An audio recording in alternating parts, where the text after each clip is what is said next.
जनाब स्पीकर, मैं KPK police की तरफ आता हूँ। KPK पुलिस में एक सिपाही की स्टार्टिंग तनख्वाह 24,400 रुपये है। चूँकि सूबे में भी हमारी हुकूमत है, इसमें आपकी सिफारिश भी चाहिए, तो 24,400 एक सिपाही की तनख्वाह है। और इसके निस्बत जो वहाँ पे daily allowance, fix daily allowance 2730 रुपये जो महीने में मिलता है। और पंजाब पुलिस की तनख्वाह 31,400 और वहाँ पे फिक्स डेली अलाउंस 8,000 रुपये मिलता है। और 600 रुपये वहाँ पे सिर्फ खाने का महीने का मिलता है।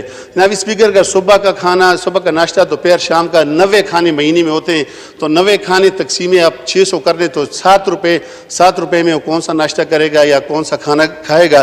तो इसके लिए मेरी दरख्वास्त है कि अगर इस पर गौर किया जाए। और इसके साथ चूँकि आपको पता है KPK पुलिस ने कितनी कुर्बानी दी और कितने अरसे से हालत जंग में 1700 हमारे पुलिस एहलकार जो कि इस जंग की हालत में शहीद हुए, जो दहशतगर्दी की वजह से शहीद हुए, जिसमें 2 AIG, 2 DIG, 22 SP, DSP, 31 वहाँ पे इंस्पेक्टर और 130 ASI, 161 हेड कांस्टेबल, 1264 कांस्टेबल। तो जनाब स्पीकर, ये इतनी बड़ी कुर्बानी, फिर पंजाब की पुलिस भी हमारी है, KPK की पुलिस भी हमारी है, सिंध और बलूचिस्तान की पुलिस भी हमारी है, पूरे पाकिस्तान की पुलिस हमारी है।